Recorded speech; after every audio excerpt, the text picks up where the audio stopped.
कहानी की शुरुआत होती है एक माइनिंग एरिया से, जहां मजदूर खुदाई कर रहे होते हैं और अचानक उन्हें जमीन के अंदर कुछ अजीब रेडिएशन के संकेत मिलते हैं। शुरू में उन्हें लगता है कि शायद उन्हें यूरेनियम की बड़ी खदान मिल गई है, लेकिन जैसे जैसे खुदाई आगे बढ़ती है वहां एक बहुत बड़ा गड्ढा और उसके अंदर एक अजीब सी जगह दिखाई देने लगती है जो बिल्कुल भी नॉर्मल नहीं लगती। इसकी जांच के लिए मोनार्क के वैज्ञानिकों को बुलाया जाता है, जिनमें होते हैं डॉक्टर सेरिजावा और उनकी साथी डॉक्टर विवियन। जब ये लोग वहां जांच करते हैं तो उन्हें एक बहुत बड़े और पुराने जीव का कंकाल मिलता है, जो देखकर ही समझ आ जाता है कि ये कोई आम जानवर नहीं था। फिर उनकी नजर पड़ती है दो बहुत बड़े अंडों पर। उनमें से एक अंडा पहले ही फट चुका होता है और वहां से निकलने का रास्ता सीधा समुद्र की तरफ जाता दिखता है, यानी उसमें से कुछ बहुत बड़ा जीव पहले ही बाहर निकलकर समुद्र में जा चुका है। दूसरा अंडा वहीं पड़ा रहता है, बिल्कुल शांत, उसमें कोई हलचल नजर नहीं आती, लेकिन फिर भी ऐसा लगता है जैसे उसके अंदर कुछ छुपा हुआ है जो कभी भी बाहर आ सकता है। इसके बाद कहानी जाती है जापान के एक न्यूक्लियर पावर प्लांट में, जहां हम मिलते हैं इंजीनियर जो ब्रॉडी से, जो वहीं पर काम करता है।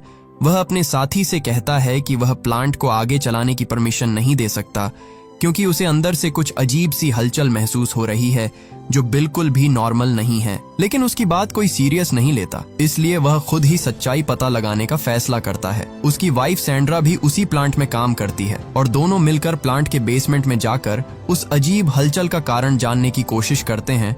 उन्हें बिल्कुल भी अंदाजा नहीं होता कि उनके साथ आगे क्या होने वाला है।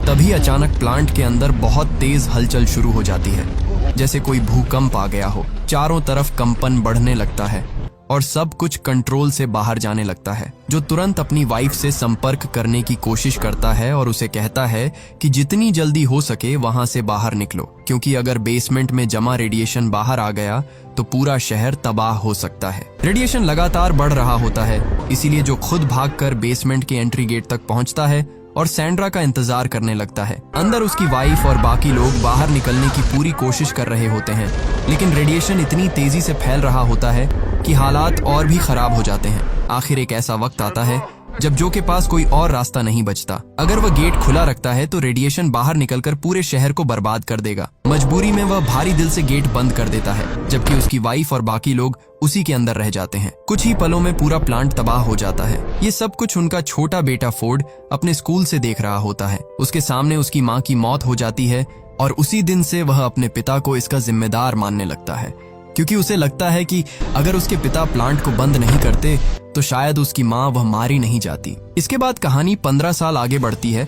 अब हम देखते हैं कि फोर्ड बड़ा हो चुका है और नेवी में काम करता है। वह छुट्टियों में अपने घर आया होता है और अब उसकी अपनी एक फैमिली भी है, जिसमें उसकी वाइफ एले और छोटा सा बेटा सैम है। तभी उनके पास एक कॉल आता है जिसमें बताया जाता है कि उसके पिता को जापान के एक प्रतिबंधित इलाके में घुसने की वजह से गिरफ्तार कर लिया गया है। फोर्ड पहले तो वहां नहीं जाना चाहता था, क्योंकि उसकी नजर में उसके पिता उसकी माँ की मौत के जिम्मेदार है, लेकिन उसकी वाइफ एले उसे समझाती है कि उसके पिता को उसकी जरूरत है, इसीलिए उसे जाना चाहिए। मजबूरी में फोर्ड जापान जाता है और अपने पिता को छुड़ाता है, जो अपने बेटे को समझाने की कोशिश करता है कि 15 साल पहले जो भी हुआ था वो कोई नेचुरल हादसा नहीं था। वहां कुछ बहुत बड़ा और अजीब हुआ था, जिसे वो इतने सालों से समझने की कोशिश कर रहा है, लेकिन उसके पास कोई ठोस सबूत नहीं है, इसलिए कोई उसकी बात पर यकीन नहीं करता। वो कहता है कि सारे सबूत उसके पुराने घर में हैं, जो उसने फ्लॉपी डिस्क में संभाल कर रखे हैं। फोर्ड को उसकी बातें बिल्कुल भी सच नहीं लगती। उसे लगता है कि उसके पिता आज भी पुरानी बातों में उलझे हुए हैं, जो अपने बेटे फोर्ड को जैसे तैसे मनाकर उसी पुराने इलाके में जाता है जहां वो 15 साल पहले रहा करते थे। उस इलाके को आज पूरी तरह से प्रतिबंधित एरिया बनाया हुआ है, क्योंकि सबको लगता है कि वहां अभी भी खतरनाक रेडिएशन है और वहां कोई भी जीव सरवाइव नहीं कर सकता, इसलिए वहां जाना मना है। लेकिन वहां पहुंचकर जो और फोर्ड एक अजीब चीज नोटिस करते हैं, उस इलाके में जानवर बिल्कुल नॉर्मल घूम रहे होते हैं। इससे उसे समझ आता है कि अगर जानवर वहां जिंदा हैं तो इंसान भी सांस ले सकता है। वह अपना मास्क हटाता है और उसे पता चलता है कि वहां कोई रेडिएशन नहीं है, यानी सरकार अब तक लोगों को गलत जानकारी दे रही थी और वो दुनिया से कोई बहुत बड़ा राज छिपाना चाहती है। इसके बाद दोनों अपने पुराने घर पहुंचते हैं, जहां जो को अपनी वाइफ की पुरानी तस्वीरें मिलती है, साथ ही उसे अपनी वो सारी फ्लॉपी डिस्क भी मिल जाती हैं जिनमें उसने 15 साल पहले की रिसर्च सेव करके रखी थी। फोर्ड ये सब देखकर समझता है कि उसका पिता इतने सालों से अकेले ही इस रहस्य को सुलझाने की कोशिश कर रहा था और उसने इस दौरान दुनिया भर की रिसर्च और जानकारी इकट्ठा कर ली थी। फिर जो दूर से उसी पुराने प्लांट को देखता है जहां 15 साल पहले इतना भयानक हादसा हुआ था, और वो देखकर हैरान रह जाता है क्योंकि वहां लाइट जल रही होती है। इसका मतलब साफ है कि वहां अभी भी काम चल रहा है, जबकि सबको बताया गया था कि वो जगह पूरी तरह बंद है, वहां कोई जीव सरवाइव ही नहीं कर सकता।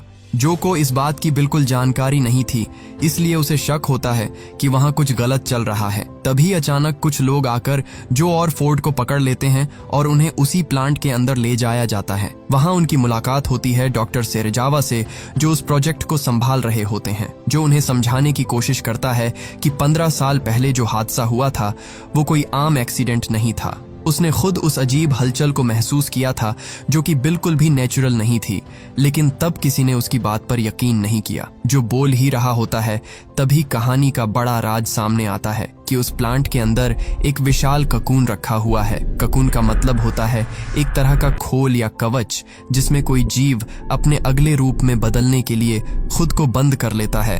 उस ककून के चारों तरफ भारी सुरक्षा और इलेक्ट्रिक बैरिकेड लगाए गए हैं। अचानक उस ककून के अंदर तेज हलचल शुरू हो जाती है, जो तुरंत समझ जाता है कि यही वही चीज है जिसकी वजह से 15 साल पहले तबाही हुई थी। हालात को कंट्रोल करने के लिए सेरेजावा उसमें और ज्यादा न्यूक्लियर एनर्जी देने का फैसला करते हैं ताकि उस हलचल को शांत किया जा सके, लेकिन होता इसका बिल्कुल उल्टा है। जैसे ही एनर्जी बढ़ाई जाती है, ककून के अंदर मौजूद जीव और ज्यादा ताकतवर हो जाता है और कुछ ही पलों में वो ककून को तोड़कर बाहर निकल आता है। बाहर आते ही वो तबाही मचाना शुरू कर देता है।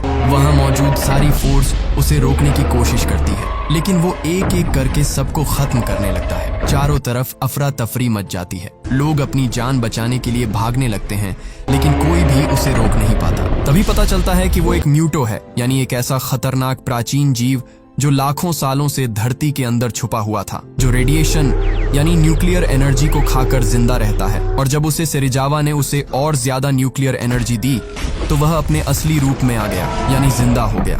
म्यूटो के बड़े बड़े पंख होते हैं, वो उड़कर वहां से निकल जाता है और पीछे सिर्फ तबाही छोड़ जाता है। ये पूरी घटना खबरों में आ जाती है, जिसे टीवी पर फोर्ड की वाइफ एले देखती है। ये सब देखकर वो बहुत डर जाती है, क्योंकि उसे पता है कि फोर्ड भी उसी जगह पर मौजूद है। अब हम देखते हैं कि इस खबर की घटना नेवी तक पहुंच जाती है। नेवी तुरंत उस प्लांट पर पहुंचती है और डॉक्टर सेरेजावा से सवाल करती है कि आखिर यहाँ क्या हुआ, और अगर उन्हें पहले से पता था कि वहां कोई खतरनाक जीव मौजूद है तो उसे बाहर आने से क्यों नहीं रोका गया। सेरेजावा उन्हें बताते हैं कि उन्होंने उस जीव को जानबूझकर न्यूक्लियर एनर्जी से जिंदा रखा था, क्योंकि वो उसी रेडिएशन से बना था। अगर उसे पूरी तरह खत्म करने की कोशिश की जाती तो हालात और भी ज्यादा खतरनाक हो सकते थे, क्योंकि वो जीव अकेला नहीं है, उसका और एक साथी है जो कि सालों पहले अंडे से बाहर निकलकर समुद्र में जा चुका है। सेरेजावा कहते हैं कि अब ये दूसरा जीव भी बाहर निकल चुका है, जल्द ही कुछ करना होगा, नहीं तो ये दोनों जीव मिलकर पूरी दुनिया में तबाही मचा देंगे। तभी नेवी का एक अफसर पूछता है कि क्या यहाँ कोई ऐसा इंसान है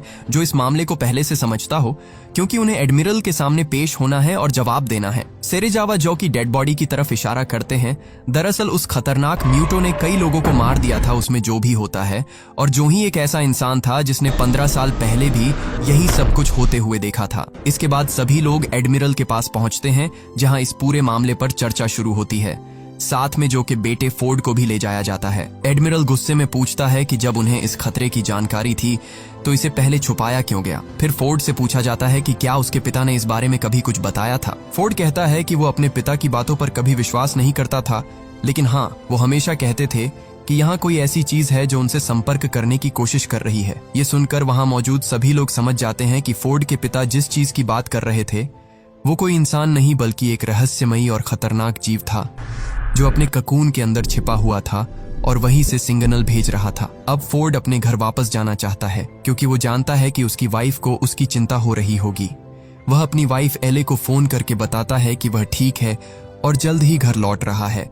उसका घर कैलिफोर्निया में होता है और वह वहीं वापस जाने के लिए निकल पड़ता है। अब हम देखते हैं कि नेवी उस जीव को ढूंढने की पूरी कोशिश कर रही होती है, लेकिन क्योंकि वो पूरी तरह रेडिएशन से जुड़ा हुआ है इसलिए उसे रडार पर ट्रैक करना बहुत मुश्किल हो जाता है। इसी दौरान एक बड़ी रूसी न्यूक्लियर सबमरीन न्यूक्लियर मिसाइल लेकर उस इलाके से गुजर रही होती है, लेकिन अचानक वो लापता हो जाती है। कुछ समय बाद उसका पता चलता है और सब हैरान रह जाते हैं क्योंकि वो किसी समुद्र में नहीं बल्कि एक घने जंगल के अंदर पड़ी होती है। जब टीम वहां पहुंचती है तो उन्हें समझ आता है कि उस म्यूटो ने उस पूरी सबमरीन को तोड़ दिया है और उसके अंदर मौजूद न्यूक्लियर मिसाइल को खा गया है। अब वो और ज्यादा ताकतवर हो चुका है और आगे बढ़ रहा है। यही से सेना को ये एहसास हो जाता है कि ये कोई आम खतरा नहीं है बल्कि ये एक ऐसा जीव है जो न्यूक्लियर एनर्जी को अपनी ताकत बनाने के लिए इस्तेमाल कर रहा है। अब हालात को समझते हुए सेना तुरंत उसे ढूंढने के लिए अपने सारे सिस्टम एक्टिव कर देती है और उसे रोकने की प्लानिंग शुरू कर देती है, क्योंकि अगर उसे जल्दी नहीं रोका गया तो वो और भी ज्यादा तबाही मचा सकता है। उधर एक समुद्र किनारे अचानक बहुत बड़ा सैलाब उठता है। लोग डर के मारे भागने लगते हैं क्योंकि वो कोई आम लहर नहीं होती बल्कि एक खतरनाक सुनामी जैसी लगती है। तभी सामने आता है गॉडजिला, एक विशालकाय दानव जिसे देखकर हर कोई दहशत में आ जाता है। दरअसल म्यूटो की बढ़ती हुई एक्टिविटी पूरे इकोसिस्टम में एक बड़ा डिस्टर्बेंस पैदा कर देती है। ये डिस्टर्बेंस इतना पावरफुल होता है कि समुद्र की गहराई में मौजूद ये प्राचीन और विशाल जीव गॉडजिला भी इसे महसूस कर लेता है और धरती पर आ जाता है, क्योंकि गॉडजिला नहीं चाहता कि इस धरती पर उसके अलावा कोई दूसरा विशाल जीव राज करने आए। इस खतरे से बचने के लिए सेना उस पर हमला करने के लिए फाइटर जेट्स भेजती है, लेकिन उनके मिसाइल गॉडजिला पर कोई असर नहीं डाल पाते। गॉडजिला बिना रुके अपने रास्ते पर आगे बढ़ता रहता है, जैसे उसे म्यूटो को ढूंढना है और खत्म करना है। दूसरी तरफ हम देखते हैं कि एक ट्रेन जो हवाई शहर से गुजर रही होती है उसे म्यूटो बीच में ही तबाह कर देता है। अब हालात पूरी तरह बेकाबू हो चुके होते हैं। इसी बीच गॉडजिला शहर की तरफ बढ़ता है और म्यूटो को पकड़ने की कोशिश करता है, लेकिन म्यूटो उससे लड़ने की बजाय वहां से उड़कर भाग जाता है। ये बात सेना और डॉक्टर सेरेजावा दोनों को अजीब लगती है, क्योंकि इतना ताकतवर जीव सामने होने के बाद भी वो लड़ाई से बच रहा है। इसके बाद उन्हें शक होता है कि ये म्यूटो अकेला नहीं है, वो किसी और से संपर्क करने की कोशिश कर रहा है। तब उन्हें याद आती है 15 साल पुरानी उस दूसरे अंडे की, जिसमें से एक अंडे से ककुन बनकर म्यूटो बन गया, लेकिन दूसरा अंडा अभी भी वही था जो बिल्कुल शांत था। उसमें कोई हलचल नहीं थी, इसलिए सभी को लगा कि वो बेकार है। लेकिन अब शक बढ़ने लगता है कि कहीं वही दूसरा अंडा अब एक्टिव तो नहीं हो गया। इसीलिए वो तुरंत पूछते हैं कि दूसरा अंडा आखिर है कहाँ। तब उन्हें बताया जाता है कि उस अंडे को अमेरिका ले जाया जा चुका है और उसे एक ऐसी जगह पर रखा गया है जहां न्यूक्लियर वेस्ट जमा किया जाता है। अब हम देखते हैं कि वहां सेना पहले से ही कड़ी निगरानी कर रही होती है, लेकिन जैसे ही टीम वहां पहुंचती है हालात अचानक बदल जाते हैं, क्योंकि वहां उन्हें मिलती है दूसरा फीमेल म्यूटो जो मेल म्यूटो से भी कहीं ज्यादा बड़ा और खतरनाक होती है। जैसे ही वो एक्टिव होती है वो तुरंत तबाही मचाना शुरू कर देती है। असल में मेल म्यूटो उससे लगातार संपर्क करने की कोशिश कर रहा होता है और अब फीमेल म्यूटो भी न्यूक्लियर एनर्जी की तरफ खींचने लगती है। इसी वजह से वो शहर की तरफ बढ़ती है ताकि ज्यादा से ज्यादा एनर्जी लेकर और ताकतवर बन सके। अब हालात ये हो जाते हैं कि दुनिया के सामने एक नहीं दो नहीं बल्कि तीन विशालकाय खतरे खड़े होते हैं, गॉडजिला, मेल म्यूटो और फीमेल म्यूटो। अब हम देखते हैं कि एडमिरल फैसला लेता है कि इन सबको खत्म करने का एक ही तरीका है कि इन्हें न्यूक्लियर मिसाइल से उड़ा दिया जाए। लेकिन डॉक्टर सेरेजावा और उनकी टीम इस प्लान के खिलाफ जाते हैं। वो समझाते हैं कि ये जीव न्यूक्लियर एनर्जी से ही ताकत लेते हैं। अगर उन पर न्यूक्लियर अटैक किया गया तो वो खत्म होने की बजाय और ज्यादा खतरनाक हो जाएंगे। एडमिरल उनसे पूछता है कि अगर ये तरीका सही नहीं है तो फिर दूसरा रास्ता क्या है। लेकिन हालात इतने खराब होते हैं कि आखिरकार न्यूक्लियर मिसाइल इस्तेमाल करने की तैयारी शुरू कर दी जाती है। अब हम देखते हैं कि फोर्ड अभी भी घर नहीं गया है। फोर्ड अपनी वाइफ एले से संपर्क करने की कोशिश करता है। काफी देर बाद बात होती है और वो उसे भरोसा दिलाता है कि वो ठीक है और जल्द घर आएगा, लेकिन अभी उसे एक जरूरी मिशन पूरा करना है। फोर्ड अब सेना के साथ रुकने का फैसला करता है। उसे एहसास होता है कि पहले उसने अपने पिता की बात पर विश्वास नहीं किया, लेकिन अब उसके पास आखिरी मौका है कुछ सही करने का। दरअसल फोर्ड नेवी में बम डिफ्यूजल एक्सपर्ट होता है। उसे मिसाइल और बम को संभालने की पूरी जानकारी होती है। सेना न्यूक्लियर मिसाइल को एक ट्रेन के जरिए ट्रांसफर करने की तैयारी करती है और फोर्ड भी उसी मिशन का हिस्सा बन जाता है। यहाँ एक और खतरनाक बात सामने आती है कि ये म्यूटो बिजली जैसी एनर्जी को कंट्रोल कर सकते हैं। जब भी ये हमला करते हैं तो पूरे शहर की बिजली एक झटके में बंद हो जाती है। इसी वजह से जब सेना उन पर हमला करने की कोशिश करती है तो कई बार उनकी अपनी ही टेक्नोलॉजी फेल हो जाती है और कई विमान क्रैश हो जाते हैं। अब हालात इतने बिगड़ चुके होते हैं कि सेना को अपने पुराने और अलग तरीके के हथियारों का सहारा लेना पड़ता है, क्योंकि म्यूटो की वजह से सारी मॉडर्न टेक्नोलॉजी बार बार फेल हो रही थी। अब सेना ऐसी मिसाइलें लाती है जो इलेक्ट्रिक सिस्टम पर डिपेंड नहीं करती, जो बिना इलेक्ट्रिसिटी के भी काम कर सके।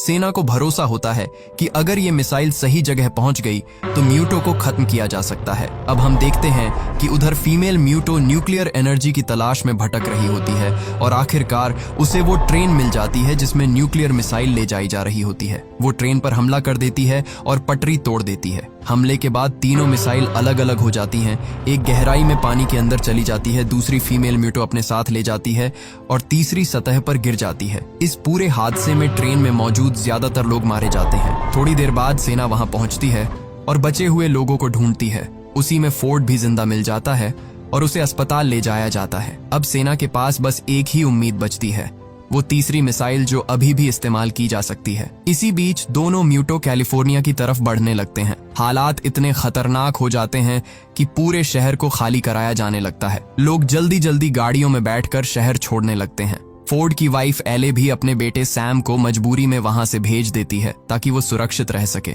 शहर के बाहर एक बड़े ब्रिज पर सेना पूरी तैयारी के साथ खड़ी होती है। बड़े बड़े हथियार लगाए जाते हैं ताकि अगर गॉडजिला या म्यूटो वहां आए तो तुरंत हमला किया जा सके। इसी दौरान वहां एक स्कूल बस भी होती है जिसमें छोटे छोटे बच्चे बैठे होते हैं और तभी वहां गॉडजिला की एंट्री होती है। सबको लगता है कि अब सब खत्म हो जाएगा, लेकिन गॉडजिला उन बच्चों या बस को नुकसान नहीं पहुंचाता। वो बस अपने रास्ते से गुजरने की कोशिश करता है, जैसे उसका टारगेट किसी को नुकसान पहुंचाना नहीं बल्कि उन दोनों दानवों को मारना हो। लेकिन सेना उस पर हमला कर देती है, लेकिन गॉडजिला वहां से बचकर फिर से पानी में चला जाता है। इसके बाद फीमेल म्यूटो कैलिफोर्निया शहर के बीच पहुंचती है। वो अपने साथ लाई हुई न्यूक्लियर मिसाइल को वहीं रख देती है और साथ ही वहां अपने कई अंडे भी दे देती है। थोड़ी देर बाद मेल म्यूटो भी वहां पहुंच जाता है और दोनों मिलकर उन अंडों की रक्षा करने लगते हैं। सबसे खतरनाक बात यह होती है कि उस मिसाइल में टाइमर चालू हो चुका होता है और फटने में अब ज्यादा समय नहीं बचा होता। अगर ये न्यूक्लियर मिसाइल यही शहर के बीच में ही फुट गई तो सिर्फ म्यूटो ही नहीं मरेंगे, बल्कि इतना रेडिएशन फैलेगा कि पूरा कैलिफोर्निया तबाह हो सकता है। एडमिरल फैसला करता है कि तुरंत एक प्लान बनाया जाए कि किसी भी हालत में इस मिसाइल को शहर से दूर समुद्र में ले जाना है। इसके लिए एक स्पेशल टीम तैयार की जाती है और फोर्ड भी उसमें शामिल हो जाता है। उधर शहर के बीचों बीच गॉडजिला, मेल म्यूटो और फीमेल म्यूटो आमने सामने हो जाते हैं और उनके बीच खतरनाक लड़ाई शुरू हो चुकी होती है। हर एक हमला इतना ताकतवर होता है कि आसपास की बिल्डिंग्स गिरने लगती हैं, जमीन हिलने लगती है और पूरा शहर तबाही में बदल जाता है। मेल म्यूटो बार बार गॉडजिला पर हमला करता है, उसके पंखों से तेज वार करता है, जबकि फीमेल म्यूटो जमीन से उस पर जोरदार चोट करती है। कुछ पल के लिए ऐसा लगता है कि गॉडजिला दोनों के सामने कमजोर पड़ रहा है। इसी बीच हम देखते हैं कि फोर्ड और उसकी टीम उस जगह पहुंचते हैं जहां न्यूक्लियर मिसाइल रखी होती है। वो उसे उठाकर बोट तक ले जाने लगते हैं, लेकिन तभी फोर्ड की नजर उन सैकड़ों अंडों पर पड़ती है जो फीमेल म्यूटो ने दिए थे। फोर्ड समझ जाता है कि अगर ये अंडे फूट गए तो पूरी दुनिया के लिए खतरा कई गुना बढ़ जाएगा। वो बिना देर किए पास खड़े एक बड़े ऑयल टैंकर का इस्तेमाल करता है और वहां जोरदार धमाका कर देता है। एक ही पल में पूरा इलाका आग की लपटों में घिर जाता है और सारे अंडे जलकर खत्म हो जाते हैं। ये देखकर फीमेल म्यूटो पागल हो जाती है। वो गुस्से में गॉडजिला को छोड़कर सीधे उसी तरफ भागती है जहां उसके अंडे थे। इसी मौके का फायदा उठाकर गॉडजिला पूरी ताकत के साथ मेल म्यूटो पर टूट पड़ता है। वो अपनी विशाल पूंछ से इतना जोरदार वार करता है कि मेल म्यूटो दूर जाकर गिरता है और फिर एक भयंकर हमले में उसे खत्म कर देता है। लेकिन खतरा अब भी खत्म नहीं हुआ होता। फीमेल म्यूटो अंडों का बदला लेने के लिए अब सीधे फोर्ड और उसकी टीम पर हमला कर देती है, जो मिसाइल को लेकर बोट तक पहुंच चुके होते हैं। वो बोट को तहस नहस करने लगती है, सैनिक एक एक करके मारे जाते हैं और मिसाइल का टाइमर तेजी से खत्म होने लगता है। फोर्ड ये सब देखकर समझ जाता है कि अब आखिरी उम्मीद वही है। वो किसी तरह बोट को चालू करता है और मिसाइल को शहर से दूर ले जाने की कोशिश करता है ताकि धमाका समुद्र में हो और शहर बच जाए, हजारों जानें बच जाए। उसी समय गॉडजिला भी फीमेल म्यूटो के सामने आ जाता है और इस बार वो पूरी ताकत से लड़ता है। फीमेल म्यूटो उस पर हमला करती है, लेकिन गॉडजिला उसे पीछे से पकड़ लेता है और फिर अपनी सबसे खतरनाक ताकत एटॉमिक ब्रीथ का इस्तेमाल करता है। वो सीधा उसके मुंह के अंदर अपनी एटॉमिक ब्रीथ छोड़ता है और ये इतना भयानक वार होता है कि फीमेल म्यूटो का सिर उसके शरीर से अलग हो जाता है। इसी के साथ लड़ाई खत्म हो जाती है। उधर बोट शहर से दूर पहुंच चुकी होती है और न्यूक्लियर मिसाइल समुद्र में फट जाती है, जिससे शहर बच जाता है। दरअसल फोर्ड मिसाइल को एक्टिव करके बोट को समुद्र की तरफ भेज देता है और आखिरी पल में पानी में कूदकर अपनी जान बचा लेता है।